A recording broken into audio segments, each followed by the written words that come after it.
That performance. Mom, please calm down, I gently suggested through the phone. Her tears and muffled sobs made her words nearly incomprehensible. Mom, could you put him down? Maybe he can explain things to me. He's not here, she managed to say through her sobs. I have no idea where he's gone. He could have at least mentioned if he was going to stay out late after work. Mom, I'm on my way, I assured her. Just hang in there until I arrive, okay? I hurried over to the house where I'd spent my childhood, the place that felt more like home than anywhere else. Thankfully, the traffic was forgiving. As I pulled into the driveway, two things struck me: the deep sense of familiarity that washed over me, and the realization that my mom, despite her state of panic, was right. Don was nowhere to be found. Before going in to see my mom, I decided to give Don a quick call. He picked up immediately, which was odd. Typically, he would have already reached out to my mom. His lack of communication hinted at some underlying tension between them. Hey, D, I greeted him with genuine warmth. My affection for him was real, though the nickname I used carried a private meaning, a little secret of mine reflecting the complex feelings I had harbored for years. Hi honey, he replied.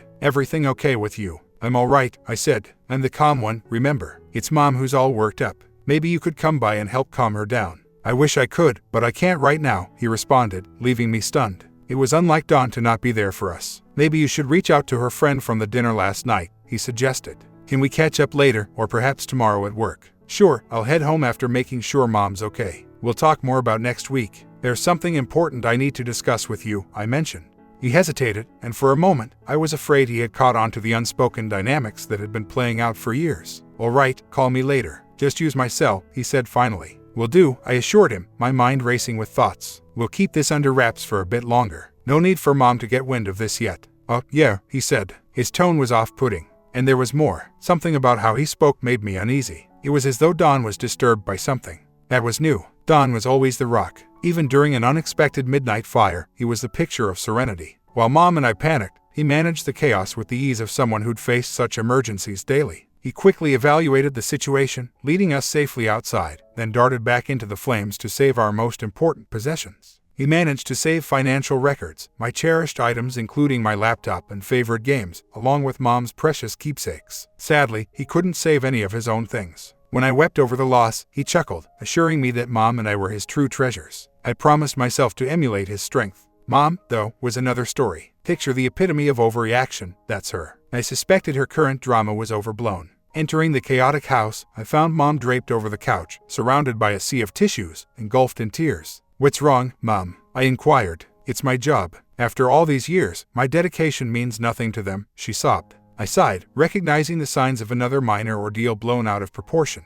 All right, Mom, start from the top, I urged, unaware of the impending upheaval in our lives. 3 weeks ago, she began, tears flowing. The company brought in 3 new hires fresh from college. They're making big sales, injecting energy into the business. The boss adores them, but they're a bit too much for everyone else. After a dramatic sniffle, she pressed on. Recently, one of them has been unusually kind to me, showering me with compliments. She paused, catching my reaction. I couldn't help but burst into laughter at the unexpected twist. What's so hilarious? She demanded. Mom, you're a 42-year-old woman, I chuckled. I'm the same age as Jennifer Aniston, she countered. True, but Jennifer Aniston seems ageless. You, on the other hand, embrace your 42 years quite well, I pointed out. Dawn always tells me that I'm beautiful too, she retorted, ending the discussion there. She knew mentioning Dawn would make me concede to her point, regardless of its logic. Sure, but there's more to that, I replied. Like what? She inquired. You'll find out eventually, I said, grinning. Keeping a secret from her felt amusing. Changing the subject, Ted asked me out, she revealed, setting off warning bells in my mind.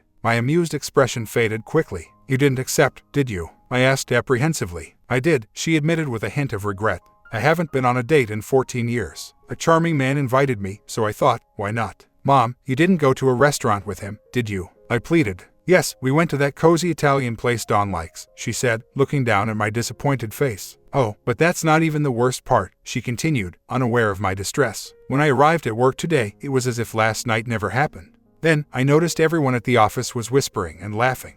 They found it amusing that a woman nearing 50 went out with a man young enough to be her son. I guessed. Not exactly, she whispered. The laughter was because he had my scarf draped over his desk lamp. I made a mistake. No one knew it was mine, but I was so flustered that I grabbed it back. Then, I saw one of the newer employees give him some money. They had made a bet on who could charm one of the office staff first. I was stunned, wishing she would stop sharing, yet she continued, unaware of how much I wished for the conversation to end. I paid a visit to my boss, hoping to find a resolution to my problem with Ted. I thought it might qualify as harassment, so we involved someone from HR to comb through the details. Ted had invited me out, and I had agreed. Later, he invited me to his place, and I went willingly. It was a mutual decision, there was no coercion involved. I was fully aware and unimpressed by any professional leverage, as he didn't hold any power over me at work. This left me realizing I didn't really have a case, and the disappointment was crushing. The confusion over an unclaimed piece of clothing lingered over me all day, worsening my mood. Returning home to an empty house added to my distress since I couldn't share any of this with Don.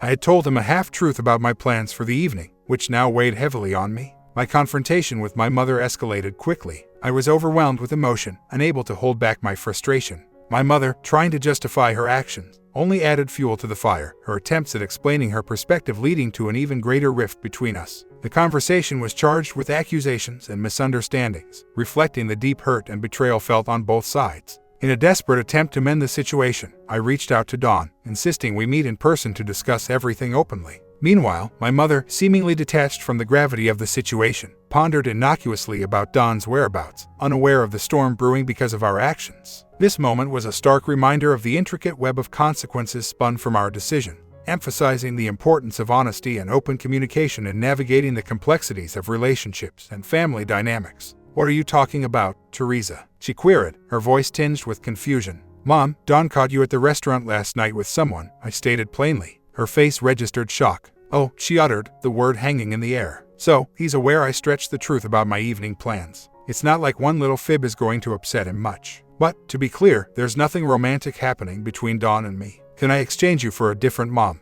I muttered under my breath, half joking, half serious. "Really, Dawn and I," she tried to reassure me. "Enough, please," I snapped, my patience thinning. "What are you suggesting?" she asked, bewildered. "Mom, this could seriously mess things up," I pointed out, my voice heavy with disappointment. "Don't be ridiculous," she chuckled, brushing off my concern. "It's not like Dawn and I are headed for a split. We're not even married." "You're missing the point," I countered. "Ever since I was 7, this has been my home. Dawn's been the dad I needed. My friends, Dawn is not your biological father," she interrupted, laughing it off as if it were a trivial matter. "I didn't say he was my biological father," I clarified, my voice firm. "I said he's been a dad to me. My real father was nothing but a source of pain for you and barely recognized me. He's the one who left us to fend for ourselves in the coldest winter without a thought. You remember that?" she asked, surprised by my recall. "Of course, I remember. He was always in trouble, and when I turned 18, he ended up dead after a botched robbery. You and Dawn decided to keep it from me, but it wouldn't have mattered. I cared little for him. There were things I kept to myself too. I never mentioned overhearing the nights Dawn comforted you from the nightmares caused by my biological father's actions." She looked at me, her expression a mix of shock and realization. "Mom, I've been lucky," I finally said, a sense of calm in my voice. "All the bad memories were crowded out by good ones. I have memories of wonderful vacations, incredible birthday parties, and joyful times right in our backyard. I cherish the memories of my dad supporting me at every school function, his face alight with pride, regardless of the outcome. In my 4th grade play, I completely blanked on my one line until he whispered it just loud enough to get me back on track.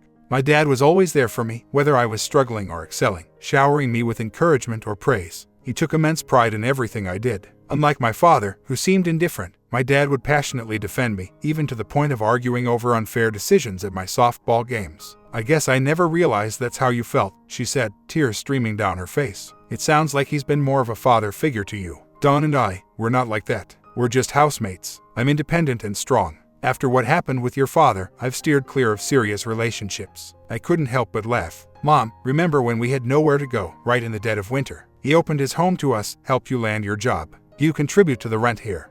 No, but," she started. "And where do you sleep?" I pressed. She hesitated. "We've come to an agreement. We're both adults with needs, but it's not about feelings, it's just a physical thing, and that's not the whole story," I cut in sharply. "This house has 3 bedrooms, and yet, you chose his after just 6 months. You could have gone back to the guest room any time, but you don't. And regarding the physical aspect, you seem to enjoy his company more than you admit. It's more frequent than what many couples experience." "We do," she admitted with a hint of defiance. "Perhaps it's a way for me to forget the past, to move beyond the bad experiences I had with Ted. He made me feel less than nothing," and she trailed off, seeing my disapproving shake of my head. "You're missing the point, Mom," I said firmly. "What we had is gone. You've changed everything." "What family?" she questioned. "It's just you, me, and our housemate. That's hardly a family." "Mom, you're missing the obvious," I raised my voice in frustration. "Here, living together as we have, amounts to what's known as a common law marriage. You've been with Dawn long enough to qualify. And haven't you noticed? All your friends refer to Dawn as your partner. Have you ever corrected them?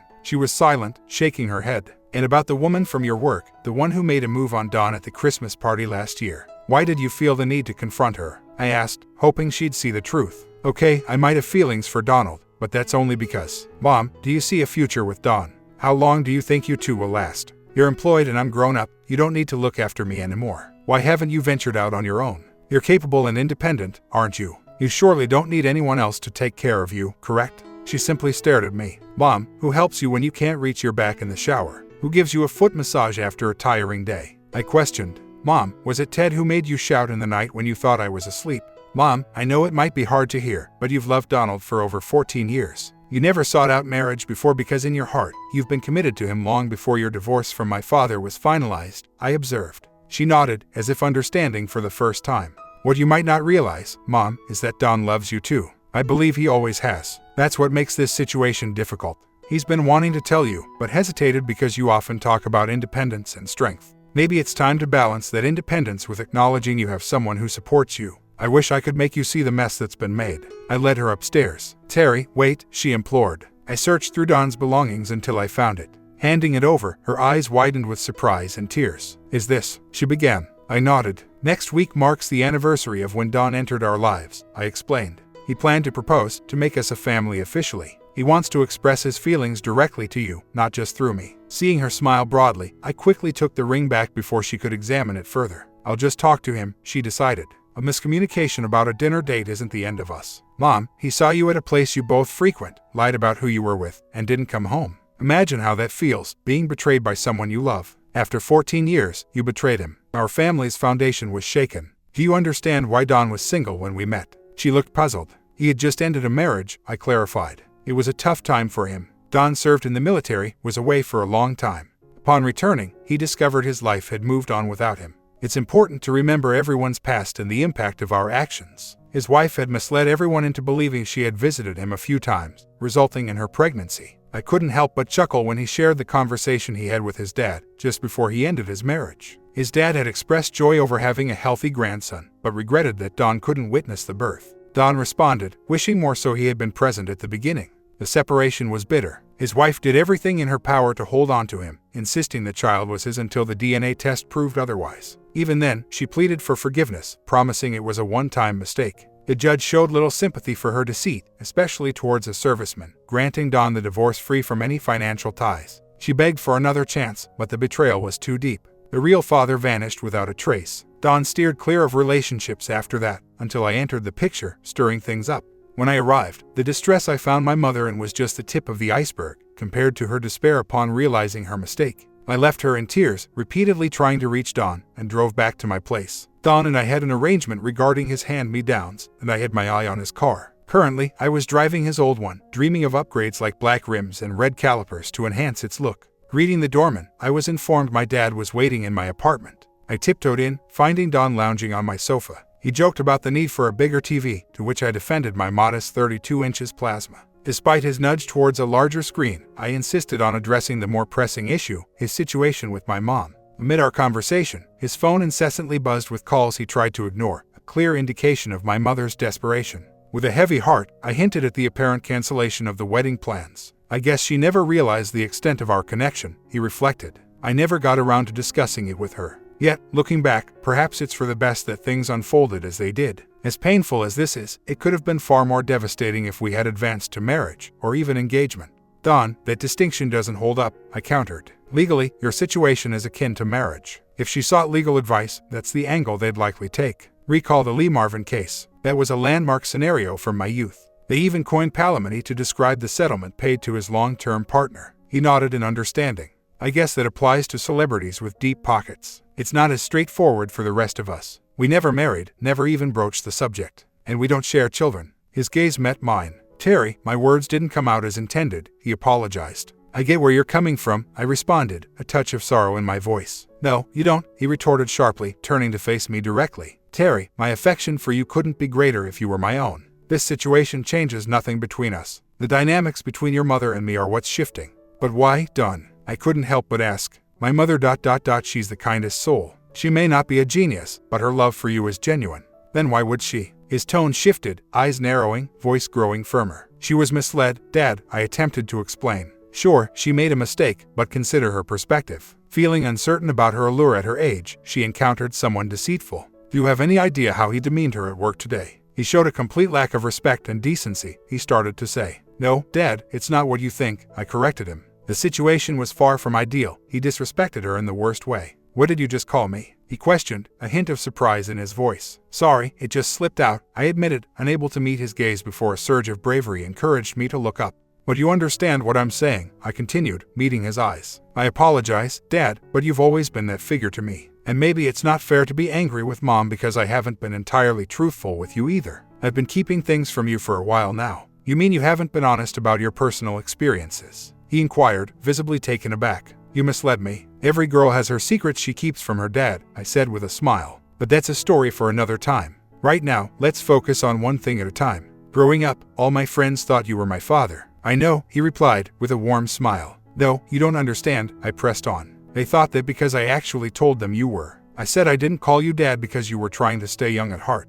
You preferred Don over Dad to avoid feeling old. It wasn't too strange, considering a few parents around us had similar quirks. In my eyes, you filled the role perfectly, so the title seemed fitting. But now, everything's turned upside down. My voice cracked, tears welled up in my eyes, and in a moment of vulnerability, I hugged him just like I used to when I was little. Terry, it's okay, he reassured me. I'm touched, really. You've always been like a daughter to me. Perhaps it took this situation to make us realize it fully. Maybe there's a silver lining in all this discomfort. But we're meant to be a family, I protested. We are, in our own way, he consoled. But, like many families, we're facing a separation. However, ours might be simpler. You're grown and out of the house, so there's no custody battle to worry about. Once I sort out my living situation, we'll figure out how to stay in each other's lives. Wait, what do you mean? I interrupted. You had the house before any of us moved in. He sighed. Living there might be too hard, too many memories. But, you can't just hand over the house, I said, dismayed. It was a home for all of us, he reflected sadly, then brightened a bit. Perhaps it should be yours. In time, you might start your own family, and you'll need the space more than I do. You could even take care of your mom here, at least until your family grows. Dad, she's going to struggle without you, I pointed out. You've always been there for her, making things easy. Yes, she can manage the basics like cooking and cleaning, but being on her own will be a challenge. I'm not even sure she'll manage the first night without you. He shrugged slightly, a bittersweet acknowledgement of the situation. It seemed to be a mix of human emotion, understanding the complexities of our intertwined lives, yet finding a strange comfort in knowing the impact of his absence. It felt like a moment of reassurance, a silent acknowledgement of his significance. Dad, I have a suggestion, I began. How about you stay in my guest room while we figure things out or until you find another place? Okay, Dad nodded in agreement, and we settled in to watch our usual shows on TV, skirting around the elephant in the room as best as we could. After Dad had retired to the guest room for the night, I dialed Mom's number, hoping to check in on her. She picked up immediately, her voice laced with worry. Terry, have you heard from him? She inquired, barely hiding her distress. Yes, Mom, I replied. He's in pain, but aside from that, he's managing. I chose to keep Dad's whereabouts a secret from her, not wanting to betray his trust. Mom, we'll navigate through this, but it's essential to acknowledge that this situation largely stems from your actions, I ventured cautiously. Her response came through sobs. Terry, you're right. I made a foolish mistake. I got carried away, believing in the illusion of independence and allure we discussed among friends. I was easily swayed by superficial compliments, prioritizing that fleeting thrill over my commitment to Dawn. I mistook those shallow experiences for something meaningful, believing they'd enhance my image. But I've come to realize that what I sought in vain was nothing more than an illusion, a temporary escape from reality. Mom, let's not delve into complicated analogies tonight, I interjected, trying to stifle a yawn. She continued, trying to clarify. You see, it's like when someone tries to mask their insecurities with superficial solution, thinking it will restore their youth or appeal. But the truth always shines through the facade. I thought I could have the excitement with Ted and then return to Dawn for real love and warmth. That seems to sum it up, I agreed. She reflected on her mistakes. Now that Dawn's gone, I realized the depth of our love and all the small, everyday things that truly defined it. It wasn't just a fleeting passion but something much deeper that I took for granted. Terry, the initial spark with your biological father was intense but short-lived. It quickly fizzled out, leaving us to confront our lack of common ground beyond physical attraction. Despite being pushed into a premature commitment, it was only after your arrival that we truly got to know each other and sadly discovered our incompatibility. This conversation laid bare the complexities of relationships, revealing how easily one can be misled by superficial desires and neglect the genuine connections that truly enrich our lives. To me, your father was a difficult person. I was young and naive back then, hardly expecting that the man I had shared so much with could turn against me. By the end of it all, I couldn't stand him. I was baffled by my own inability to recognize the signs earlier. It was a harsh lesson about youth and misguided affection. Your father, on the other hand, viewed things quite differently. He resented me from the start, seeing me as a burden that held him back from his dreams and aspirations. He believed that without me, and later you, he could have pursued his ambitions freely, spent time with his friends, and enjoyed his youth. Our relationship only deteriorated over time. After we parted ways, I was convinced I'd never let another man into my life. Then Don appeared. At first, I couldn't understand why he'd bother with someone who had gone through so much, along with a child in tow. I figured I had little choice if it meant providing for us, but I was cautious, especially concerning you. I became more appreciative of Don when I saw how he interacted with you, helping with household chores and taking the time to teach you things. His kindness extended to reading bedtime stories and even helping me find employment. I remember feeling genuinely cared for when he took me shopping for work clothes, a new experience for me, and he was respectful and supportive in his advice. However, it wasn't long before I noticed changes. Don began spending nights out, which led to a significant argument between us, something you might not recall. I learned about his outings through a coworker, which was a shocking and disappointing revelation. We had a disagreement about it all. The ridiculous part was that this woman had set her sights on Don, not fully understanding the nature of our connection. I didn't clarify to her that Don and I weren't legally tied, leaving him free to socialize as he pleased. Instead, my response was pure irritation. Don had dropped hints here and there, but I practically had to pull the truth out of him to acknowledge that our recent shopping spree reignited his desire for intimacy. That's when he proposed a solution, she explained, her voice radiating happiness even through the phone. He suggested you two should start scheduling dates, right?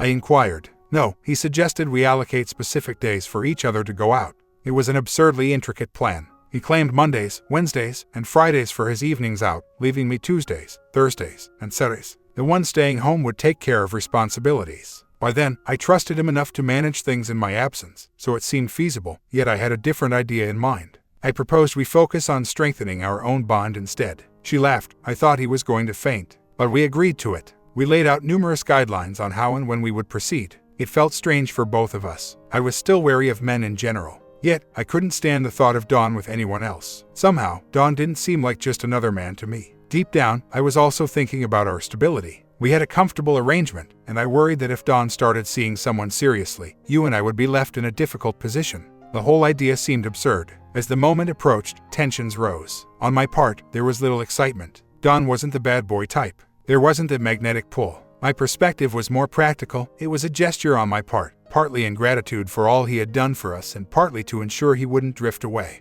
Don, for his part, was visibly anxious, bordering on overly courteous, which I later understood stemmed from two reasons. Firstly, he didn't want to do anything that might lead me to rethink our arrangement. Secondly, and surprisingly, he found me attractive. Throughout our time living together, he had maintained a respectful distance, never making inappropriate advances. But it was those moments he caught glimpses of me in passing that drew him closer, helping him move past his previous relationships. I still chuckle, remembering how I tiptoed to his room that first night, thinking it would be a brief encounter. I anticipated it would be quick and straightforward. Yet, it turned into an unexpectedly profound experience, lasting much longer than anticipated. It was, without a doubt, a memorable night, she shared, laughing at my reaction. Terry, sweetheart, we all have our preferences, she began. Don isn't some kind of hero out of a romance novel. He doesn't boast extraordinary feats, nor did our moments together consist of endless excitement or marathon durations. What he offered was something far more meaningful. He approached everything with such tenderness and thoughtfulness. He made it his mission to ensure my happiness. You know the saying, drive it like you stole it.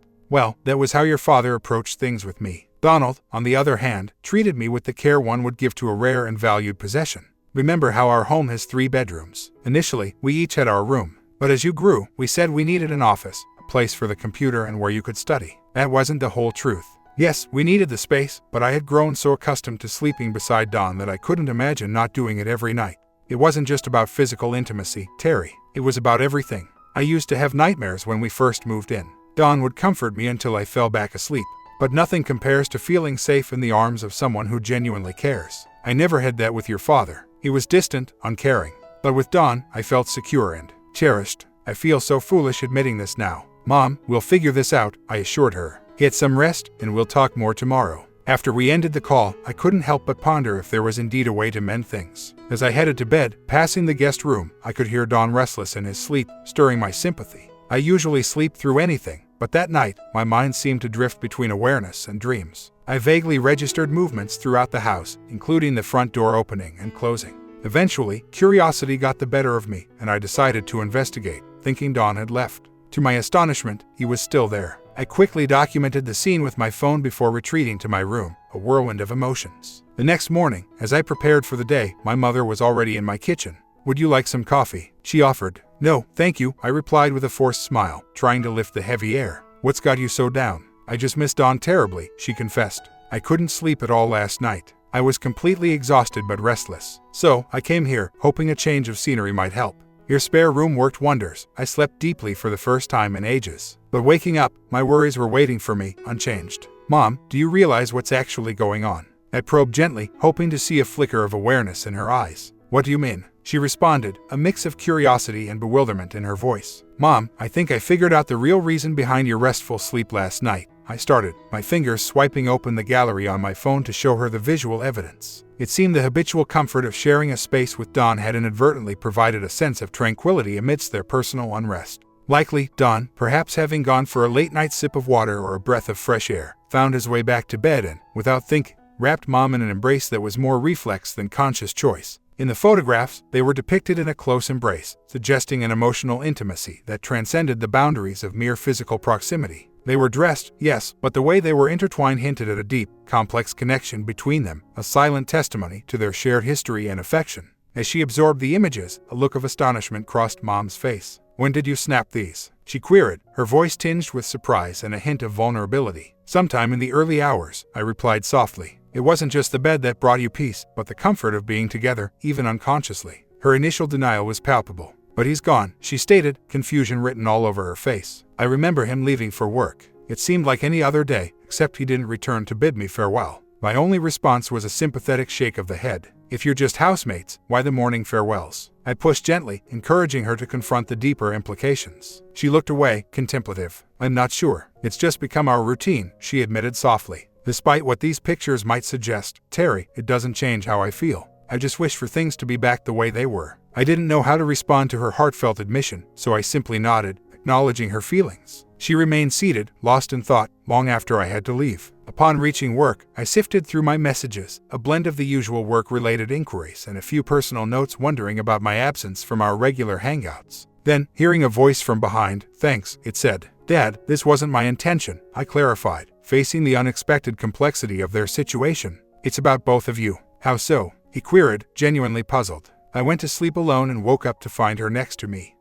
"Dad, take a look at this photo," I began, handing him the same picture. "You were restless, up and about, getting drinks all night until suddenly, you settled down and slept soundly for the rest. Do I need to spell out exactly when you finally relaxed and fell asleep?" "Okay, I miss her," he admitted. "I've never hidden how I feel about your mom." "But, Dad, you have," I countered. "You never miss a birthday or Christmas without getting her something special. You even get her flowers on Mother's Day. She and I have talked about how you never leave for work without a goodbye kiss. But have you ever directly told her you love her?" "Well, no," he confessed. "There it is," I pointed out. "But she's always saying how she doesn't need a man. How often has she declared she's never remarrying?" Last night, I was dwelling on that. "You've been nudging me to propose, but now, I'm second-guessing if that was wise. I'm not even sure she would have accepted. A no could have made things incredibly awkward, possibly changing everything, making it too strange for us to even live together. So, maybe this is for the best." "No, this is not for the best," I insisted. "It's a colossal error that shouldn't have occurred. She's heartbroken.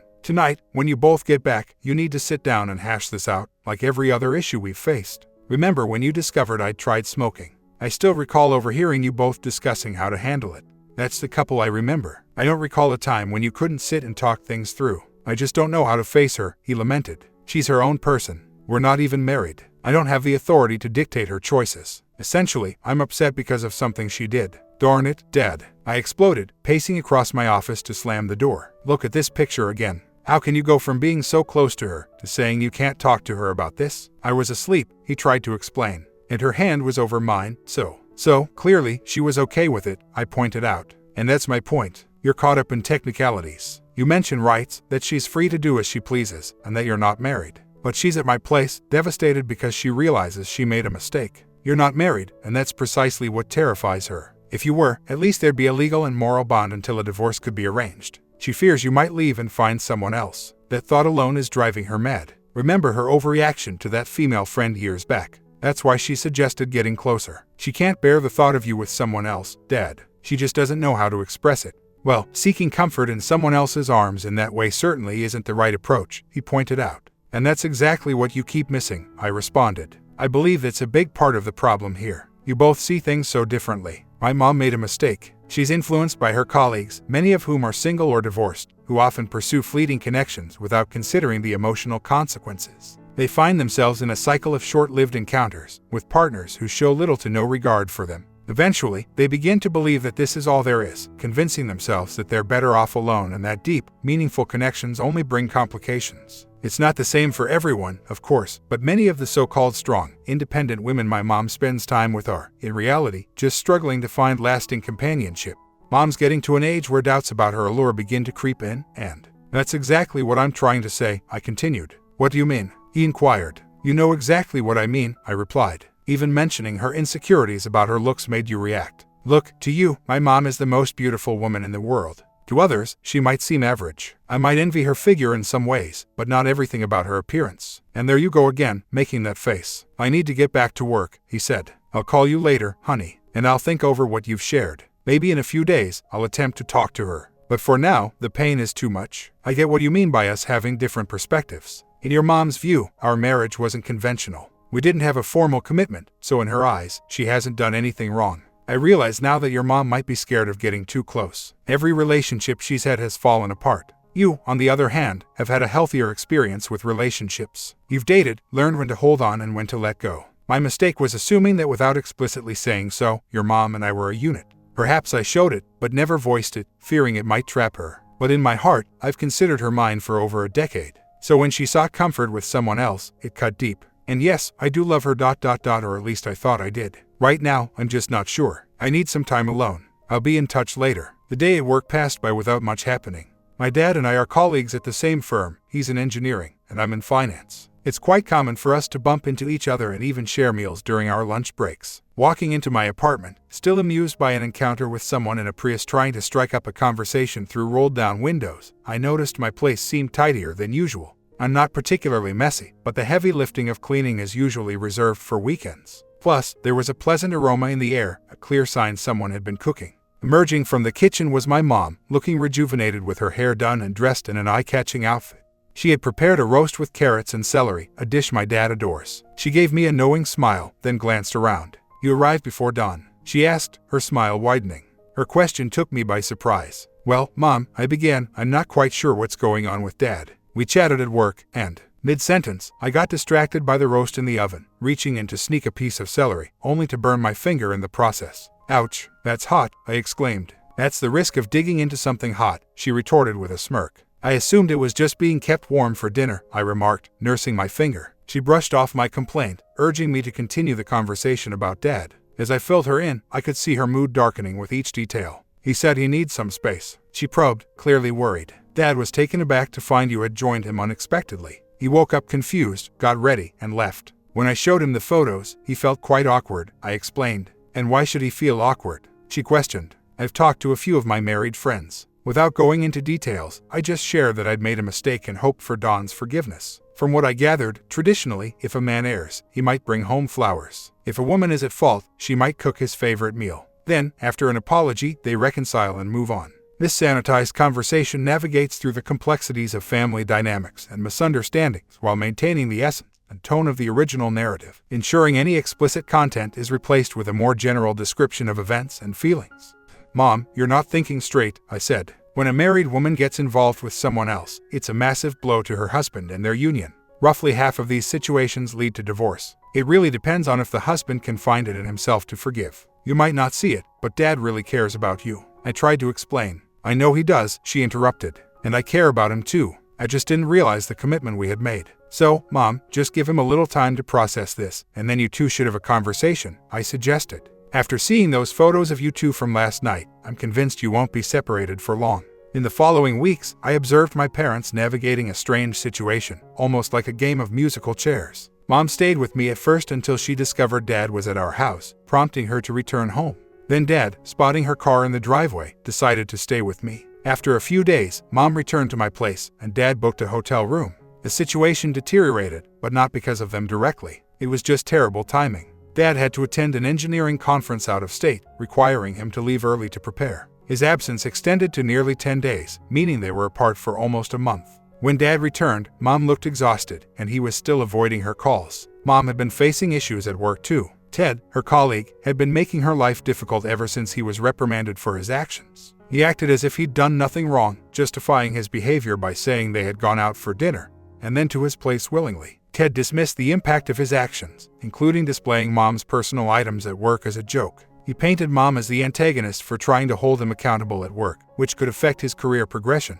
He labeled her actions as those of someone trying to cause trouble, underwhelmed by their encounter and oblivious to her relationship status. If he knew she was involved, he argued, she should have declined his invitation. This whole mess highlighted not just personal boundaries being crossed, but professional lines too, leading to a tangled web of consequences for everyone involved. At my mom's workplace, everyone seemed to have taken a side. The discussion was centered around a group of colleagues, including my mom, who had been caught up in a dubious bet organized by Ted and his circle. They were criticized for preying on those who were more susceptible to their deceptive charms, notably including some women in delicate situations within their marriages. The opinions among the employees were divided. Some labeled the instigators as outright wrongdoers, while others unfairly criticized the women involved, including my mom, for their perceived naivety. Amidst this turmoil, all I yearned for was the reunion of my parents. Upon my dad's return, I allowed him some time to readjust before I orchestrated a dinner with Mom. Her appearance was heart-wrenching, marked by deep under-eye circles and a palpable drain of vitality. Joining them for dinner, given my culinary incompetence and anticipating the need to mediate, initially seemed promising.